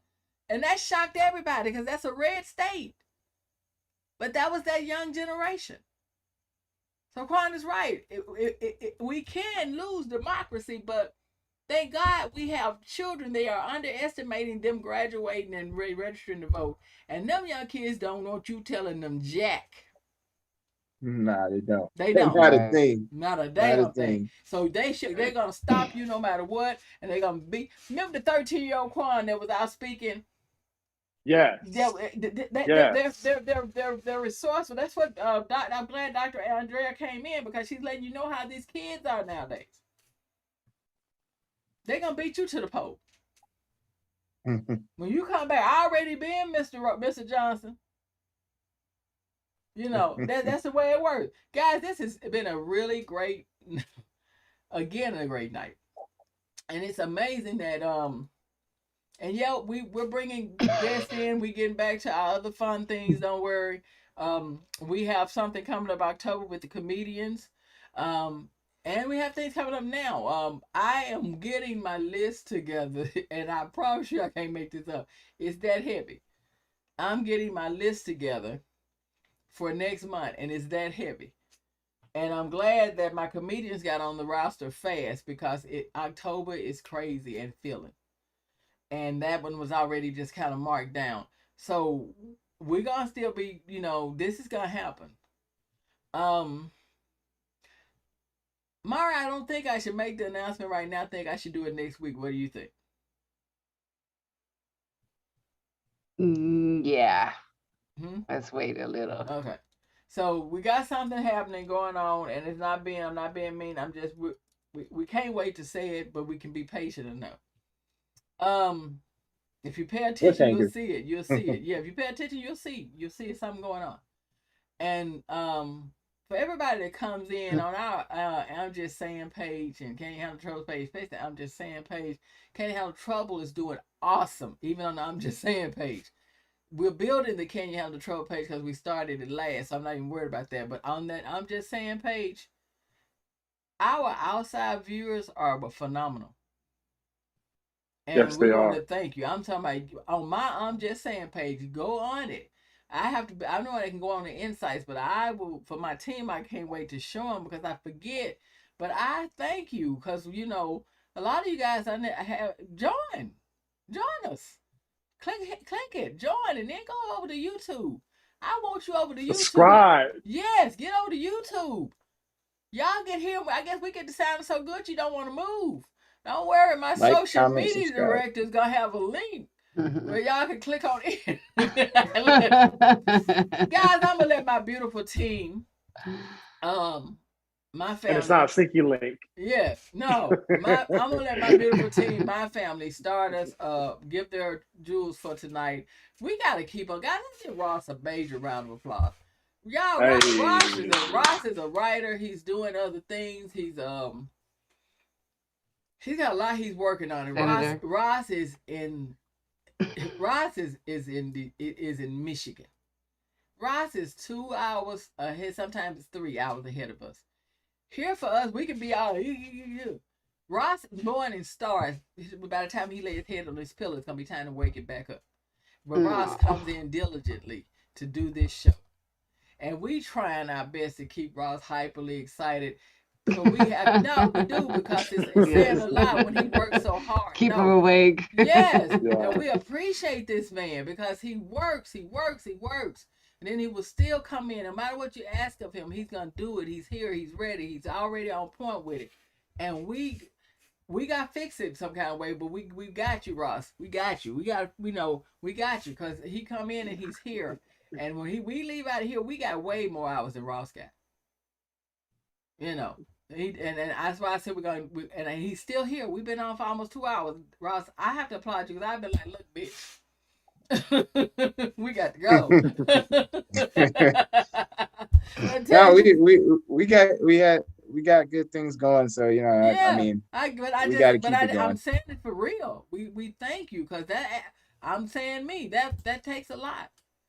That takes a lot to you want to do it, and that shows teamwork. It makes the dream work, guys. Yeah, no, I want to be here. Yeah, yep. I know you do. Because I know with everything you have going on, you know what I mean, that you could not. Ross drives a lot over the weekend and different things. So going to other areas, he's busy, I'm telling you.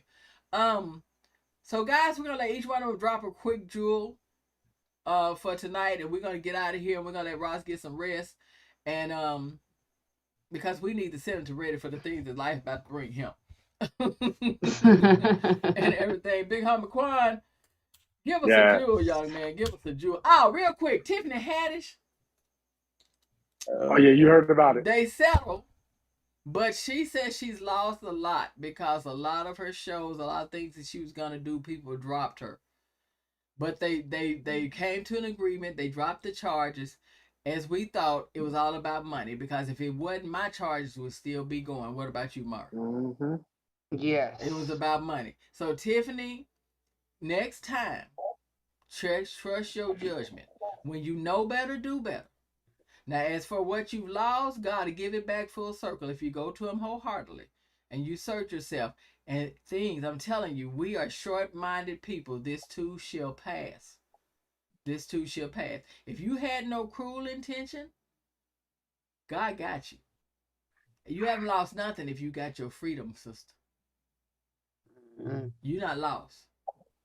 And I know all that money ain't gone. You wise. You went from nothing to something. So take what you got left and make it work for you. Go ahead, Quan. I'll keep mine, just real cool with it. One of the things I've been thinking about lately and just going through my team is see you at the top. And there's a man by the name of Eddie Abrams, shout out to him, Ebony Magazine podcast, and everyone over there at the staff. One of the things I learned from him recently is the reason why we need to see you at the top, because the bottom is too much of people who don't want to really see you keep climbing that mountain. And if you keep climbing that mountain, then you can see that mountain on the way. But guess what? The top don't look too far away. You know, so once again, understand that the top don't look too far away if you know you're climbing to the top. Good deal. Who is Ebony? Ebony Magazine. The Ebony Publishing Magazine? Yes, they came back and did a Ebony podcast network now. That's based out of downtown LA, and Eddie Abram is one of the hosts. Also, they have Lip Service from Angela Yee, who's a part of that as well. So it's a lot of great things they're doing now. So Ebony is back. Yes. I like the magazine. So they're doing podcasts instead of the magazine. Yes. Go ahead, Ep. Go ahead. Is Johnson and Johnson still behind it? Johnson? Yep. The black owners, yes. Yeah. Wow. Because I know he's passed, his wife's passed, and the daughter had taken over, but she's older now too. So, but Ebony and Jet was some nice. Everybody had an Ebony and Jet on their tape. Especially if you was black. You had an Ebony, your mom and dad, or somebody had an Ebony and a Jet book somewhere around. And those were the links that we had at that time. I wish we bring those magazines back so that our young people can read more with actual reading, because I enjoyed that. I really did. I hope they have the podcast does well. Mari will be checking that out and researching that and trying to, stay followed up to support that. 'Cause I like Ebony and Jet. I loved it. Go ahead, Ross and Mari. I loved it. Go ahead, Ross and Mari. All right. My gym is the idea is simple. Just be invested in events happening around the world. We touched on it briefly. We didn't get to go too in depth because we had a lot to discuss today, and we had a lot of very, very intuitive. We had the doctor on. We just had so much going on today.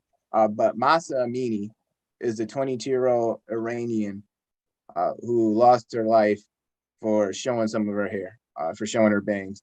She was arrested in Tehran, and while she was in police custody, it's believed that when they put her in the van, that's when they gave her she had suffered multiple head injuries, and obviously that is what ultimately took her life. So the women obviously began protesting, and one of them was, was the burning of their hijabs. So, that's something that everyone should be watching, paying close attention to. But I want to add a disclaimer to that one. When we, especially here in the West, when we are watching things take place, protests like that take place in countries that are vastly different than ours, make sure that we are not looking at it through our Western lens and projecting our values. Let's try to understand how those individuals feel. Try to understand, how their culture feels about what's going on. Because, we're always going to look at it like, we're going to be, we're outraged, and the reason we're outraged might be different from why they're outraged.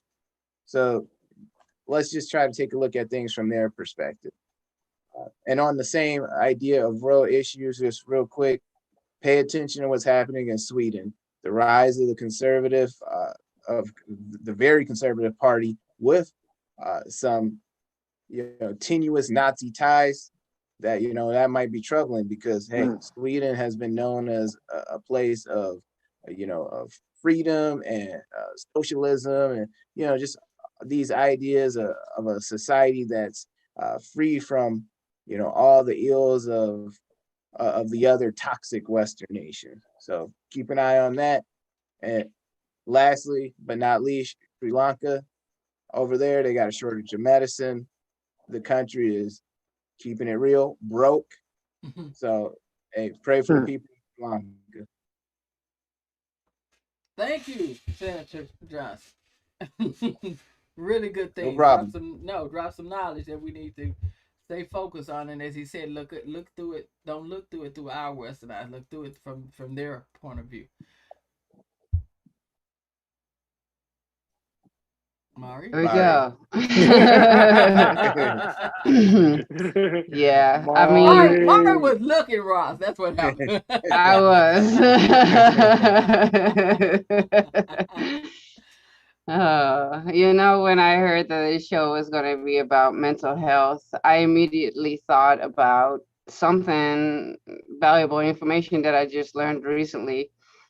Because we've been talking about on the show a lot about mental health and also, the meeting of the police, when it escalates, you call 911, police shows up, but if there's someone with a mental illness or maybe even someone who is suicidal or perhaps some other kind of mental health crisis, um, we already came to the conclusion that calling the police is you got mixed feelings because you don't know, how it's going to end up if they're going to pull their gun or actually try to de-escalate the situation.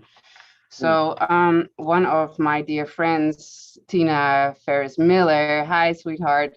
She is a member of the board of NAMI, which is the National Alliance for Mental Illness.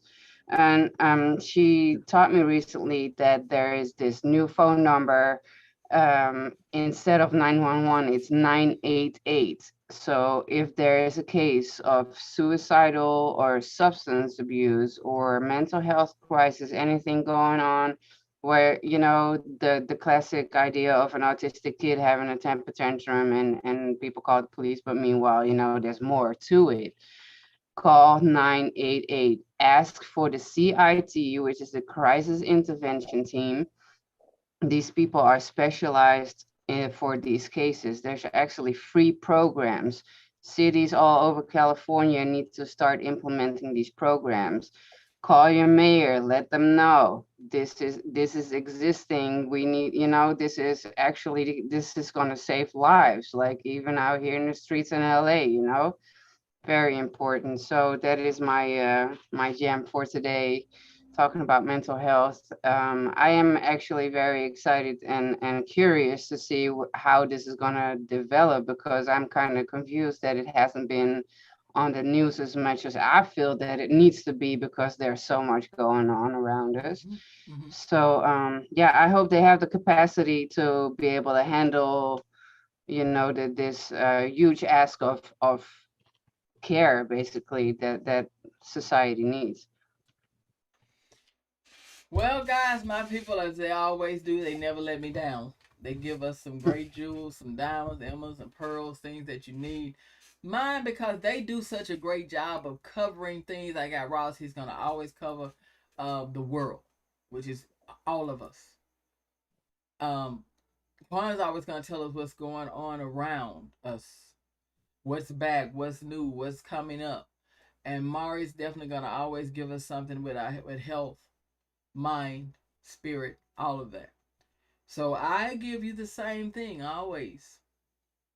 What they just brought to the table, what Dr. Anthony brought to the table, knowledge is power. I bring you knowledgeable people to empower you because that is the power that you're going to need to survive in what's happening in the world today. You're going to have to be knowledgeable. But in the forefront of that knowledge, you're going to have to learn how to make hard decisions on hard decisions. And the way you do that is through love, because love is everything. And you have to trust your heart when things get hard. And you have to follow it to make the right decisions. So knowledge is your power, and love is everything. On that note, we're going to let Ross get some rest. We need him strong and ready. We're going to let Quan go out and enjoy himself and get prepared. All of my team has other things that they work on. I thank them. I appreciate them. And we appreciate you guys. And we will be back next week. Let's go. Let's go. We're gonna be ready. We coming strong. And I don't know what Mari's gonna do, but we're gonna be here. Let me see. Yeah. So guys, I got time. So guys, we're gonna. Let's see what the public says. The public is already speaking. Why you think you still in here? The public wants you. The public wants you. The public wants you. The public wants you. Yes, we do, Mari. Yes, we do. We do. I already did. So once the public spoke, I didn't have to say it was me. They helped me get an excuse. The public wants you. You gotta please your public. All right. Thank you, viewers. Thank you. Guys, You gotta Thank you. Y'all crazy. You guys See you later. have a good one. Mwah.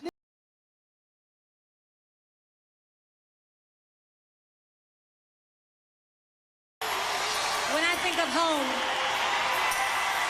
I think of a resting place.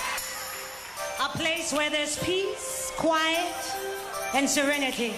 A journey I'll never forget. When I think of home, I think of a place where there's love overflowing. I wish I was home. I wish I was back there with the things I've been knowing. When that makes the tall grass bend into name, suddenly the raindrops that fall, they have a name, sprinkling the sea makes it all clean. Maybe there's a chance for me to go back now that I have some direction. It sure would be nice to be back at home where there's love and affection. And just maybe I can convince time to slow up, giving me enough time, in my life to grow up. Time, come on, be my friend, and let me start again.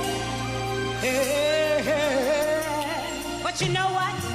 Sin be my word, bound and changed its face, but I still know where I'm going. I have had my mind spun around in space, yet I watched it growing. And oh, if you're listening, God, please don't make it hard to know if we should believe the things that we see.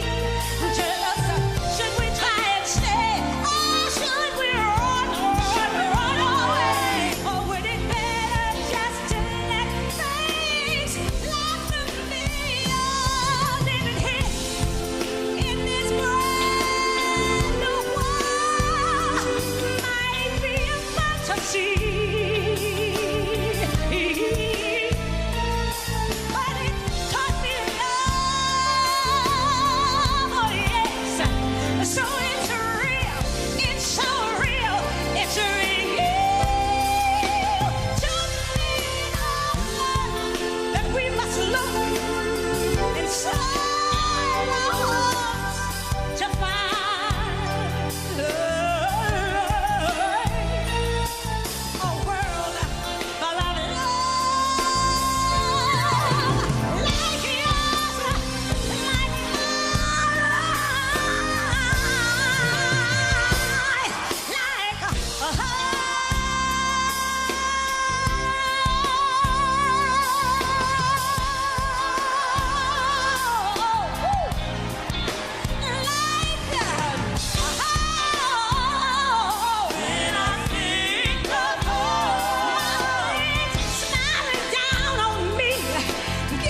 Oh, oh, oh. They say life is what you make it. But I'm a legend in the making.